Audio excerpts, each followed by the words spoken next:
Bona tarda a tothom, des del local del Casal Català de Brussel·les, al número 2 de la Rue de Boers, a Etterbeek, i bona diada reivindicativa del País Valencià. Volem començar amb l'últim acte d'aquesta intensa Setmana Cultural de Sant Jordi. Ha estat una setmana plena d'actes interessantíssims, que ens han permès passar-nos-ho molt bé i aprendre moltes coses. Vam començar ja el dimarts amb un acte, amb una taula rodona al voltant de la figura de Maria Barbal, l'escriptora pallaresa Maria Barbal, i els traductors que han traduït la seva obra al francès. Després, dimecres 21, vam sentir un recull, un petit concert de danses tradicionals de les Terres de l'Ebre. Dimecres vam poder seguir amb molt d'interès una conferència sobre el poble gitano. Dijous vam donar-nos cita davant de la llibreria Punto i Coma aquí a Brussel·les per repartir punts de llibre i roses. I a la tarda vam estar aquí mateix, en aquest nostre local, fent el lliurament de premis del concurs de relats curts d'enguany. Què més? Després, al vespre, vam poder gaudir d'un concert enregistrat a la sala Razzmatazz que ens va cedir molt amablement el grup Lax and Busto. Ahir, els membres del Consell i simpatitzants del Casal Català ens vam repartir per tot Bèlgica i vam explicar-vos quins eren els lligams, els punts que relacionaven aquells llocs des d'on ens connectàvem amb Catalunya i els catalans, i vam poder llegir un poema des de cadascun dels llocs. I aquesta tarda els més menuts han pogut gaudir d'un espectacle de titelles sobre la llegenda de Sant Jordi, que ens han cedit molt amablement la Violeta de Gràcia i el grup Titellaire Vergés, la companyia de Titelles Vergés. I ara doncs acabem amb aquest acte sobre la tradició dels moros i cristians del País Valencià. Però abans d'això sentirem a l'Anna Oliver, que és la presidenta d'Acció Cultural del País Valencià, que ens explicarà una mica la tradició o el significat darrere d'aquest 25 d'abril, i posteriorment començarem el vídeo amb les desfilades de moros i cristians i hi haurà la Sílvia Orenya, que ens narrarà tot allò que anirem veient al vídeo i ens explicarà de què va aquesta tradició del País Valencià. La Sílvia Orenya és lingüista de la televisió pública valenciana i és experta i protagonista d'aquesta festa tradicional. Doncs res més, vull donar les gràcies a les delegacions i els corresponents departaments de cultura, tant del País Valencià com del Principat de Catalunya com d'Illes Balears, per tota aquesta feina ben feta que crec que hem fet plegats, que espero que es repeteixi any rere any. I res més, gràcies sobretot a tothom que ens heu seguit des de les xarxes i heu participat en totes aquestes activitats, perquè sense vosaltres aquesta setmana de Sant Jordi no té cap sentit. Gràcies a tothom i endavant amb l'acte.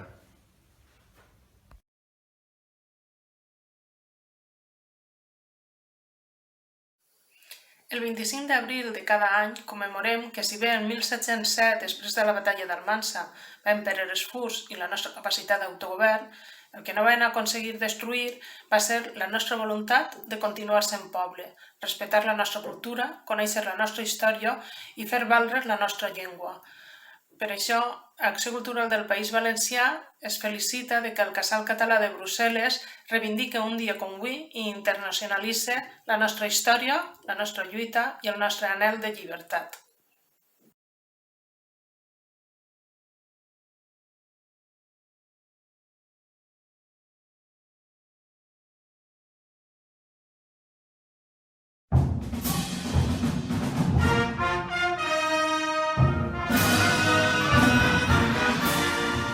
emoció. Aquesta és la paraula que escoltareu repetidament si pregunteu a qualsevol fester o festera dels moros i cristians què senten festes. Emoció, per compartir bons moments amb els amics i amigues festers. Emoció per escoltar el so del bombo, que indica que arranca la música. Emoció en posar-se el traje de la comparsa. Emoció en desfilar. Emoció en compartir per primera vegada amb un fill o filla els colors i els sons de la festa. Emoció en recordar els festers que ja no estan. A moltes localitats se celebren les festes de moros i cristians. En ple hivern, com a Bocairent, en ple estiu, com a la Vila Joiosa, o en primavera, com a Alcoi, al llarg de les terres valencianes, es repeteix aquesta festa de música, color, llum, elegància, espectacle i pura emoció a flor de pell. Les festes de moros i cristians se celebren a diferents llocs, en diferents dates i diferents estructures, perquè tenen personalitat, la de cada poble on es fan. Les festes de moros i cristians representen la presa, per part dels moros, de la ciutat, que està sota sobirania mora un o més dies, fins que els cristians la tornen a conquerir.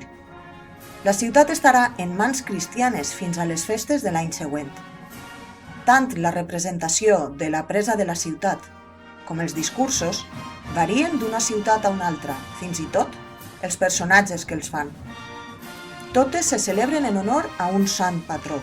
Segons la llegenda, els patrons a qui dediquen la festa van ajudar l'exèrcit cristià a guanyar la guerra.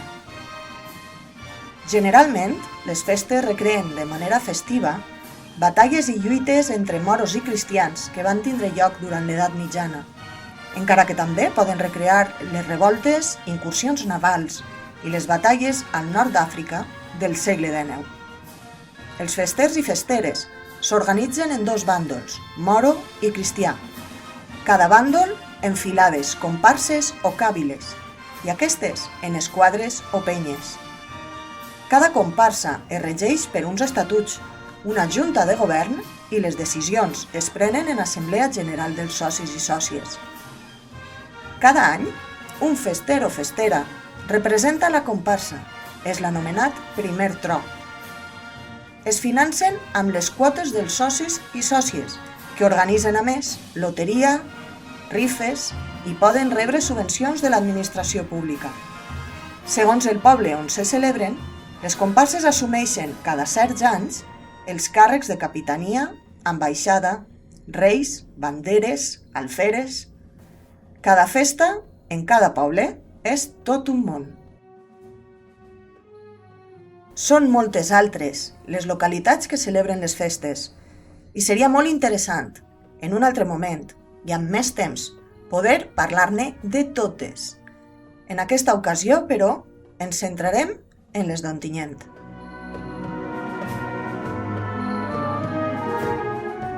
Declarades festes d'interès turístic per la Generalitat Valenciana, les festes de moros i cristians d'Ontinyent se celebren en ple estiu, la tercera setmana d'agost, i se'n té constància des de 1812, encara que es considera l'any 1860 com l'inici de les festes de manera oficial. Prop de 12.000 festers i festeres recreen com els cristians van prendre la ciutat a les tropes musulmanes amb l'ajuda del Santíssim Crist de l'Agonia, patró de la ciutat i en honor del qual se celebren les festes. Les festes, al llarg dels anys, han modificat estatuts i drets dels festers, entre els quals l'important pas d'incorporar la dona al món de la festa.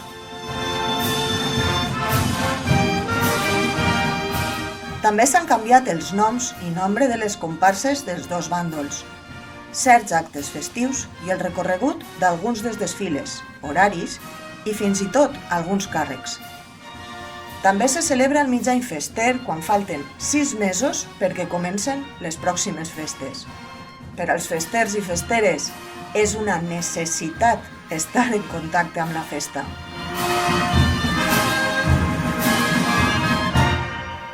Els actes de les festes de moros i cristians d'Ontinyent es concentren oficialment des del penúltim dijous d'agost fins al dilluns següent.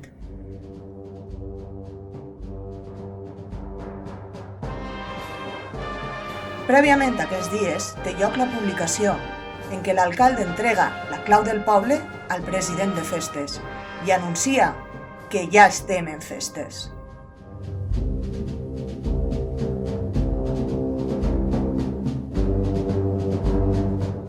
Sense cap dubte, una de les protagonistes centrals de la festa és la música. Festes i música van lligats de la mà. Si la festa és foc, la música és la flama. Marxes mores i cristianes, pas dobles, bombo, dolçaina i tabal, per als gustos, els colors. I per a un bon fester, una bona banda. Per això, un dels actes que més agraden és l'entrada de bandes. En aquest acte es fa un desfile a mode de presentació oficial de les bandes de cada comparsa que recorre tot el carrer Major i acaba en la plaça de l'Ajuntament, on està el castell que simbolitza el govern de la ciutat. En la plaça, totes les bandes, sota la batuta d'un director o directora, escollit per la seva trajectòria per a l'ocasió, toquen a l'uníson el que ja és considerat l'himne de les festes de moros i cristians d'Ontinyent, Ximo, una marxa mora composada el 1964 pel mestre ontinyentí i també fester José María Ferrero Pastor.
L'acte més espectacular de totes les festes és l'entrada.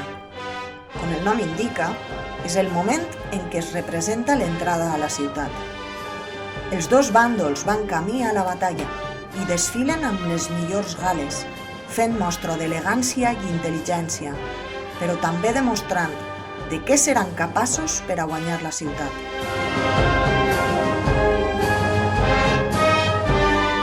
Així, podrem gaudir tant de delicats ballets i dolces tropes de xiquets i xiquetes com de feroces guerreres i guerrers preparats per a deixar-se la vida per la creu o per la mitja lluna. Els trajes que llueixen els dos bàndols tenen especial protagonisme, ja que són una mostra de riquesa i grandiositat, d'elegància, però també de poder i força de cara a l'altre bàndol.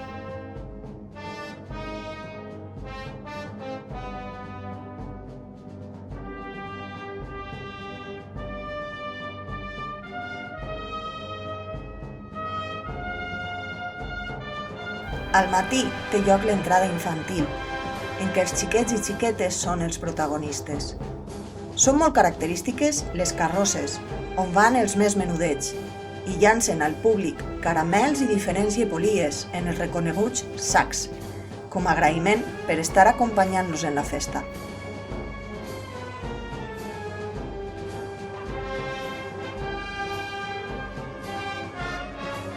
A la vesprada és el torn del bàndol cristià, el bàndol de la creu.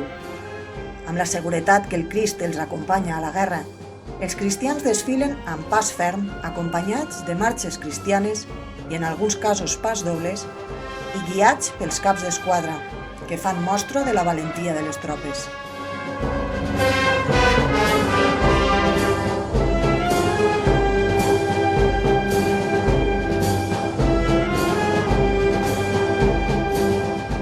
balets, espectacles visuals, trajes magnífics, res és prou per acovardir l'enemic.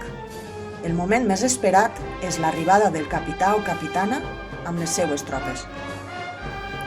L'entrada acaba amb l'arribada de l'ambaixada cristiana, amb la figura de l'ambaixador, que representarà la lluita contra els moros de viva veu uns dies després, en el castell. Acompanya l'ambaixador la figura del banderer, que és qui porta la bandera de la creu, representant tot l'exèrcit cristià i que alçarà en el castell.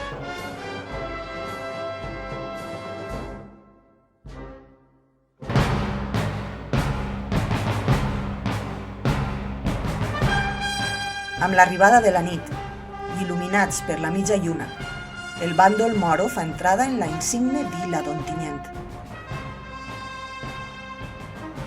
És el moment de la ferocitat i de la mostra de força, però també de l'elegància. És ple agost, però la pell s'eriça en escoltar els sons de les bandes que marquen el pas de l'exèrcit moro. El bombo és l'encarregat de marcar el bategar d'uns cors que tenen el mateix objectiu: vèncer l'exèrcit cristià. Guiats per la bandera de la mitja lluna i la ferma estampa de l'ambaixador moro, les tropes mores donen per finalitzada l'entrada a Ontinyent.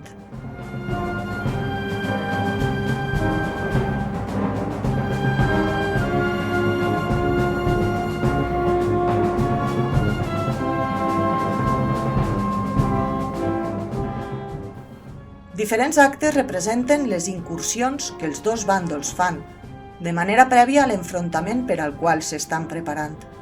Són les dianes, i es fan només despunten els primers rajos de sol. Se'n fan dos, una amb les gelabes o trajes de diari de cada comparsa, i l'altra amb els trajes de gala. Els dos bàndols reconeixen el terreny pel qual lluitaran. A més de les dianes, hi ha dos processons al llarg de les festes. La primera, la coneguda com la baixada del Crist, en què el Crist baixa a la ciutat des de l'església de Santa Anna, on està tot l'any, a l'església de Sant Carles, al cor de la ciutat, des d'on ajudarà les tropes cristianes. Una curiositat d'aquesta processó és que hi ha un recorregut que es reconeix com el bateig del fester, en què els bebès s'incorporen per primera vegada a la festa. La segona de les processons és la processó de gala, una processó solemne i molt respectuosa, en què la concentració dels festers i festeres no deixa lloc a res més. El Crist s'incorpora al final de la processó, un moment en què el silenci és absolut.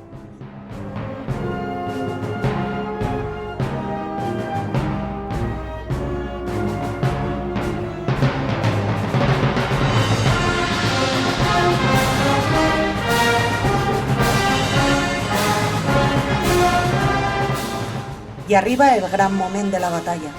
Són les ambaixades. Es teatralitza un diàleg en què demostren tota la valentia, el coratge i la fe que els mou a la guerra per conquerir la ciutat. Aquest diàleg, una discussió a mort per la ciutat, acaba en una batalla que s'escenifica i simbolitza, en dos actes, la presa del castell per part dels moros i després la victòria definitiva del bàndol cristià.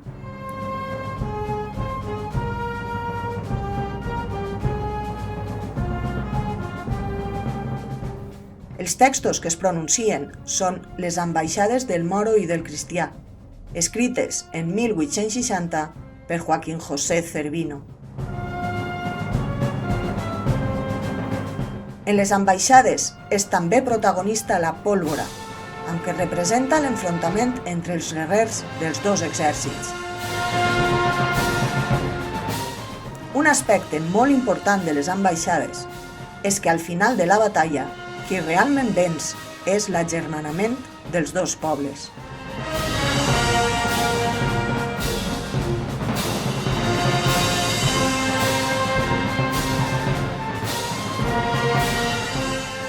Ens queden pendents per explicar alguns aspectes, bastants de fet.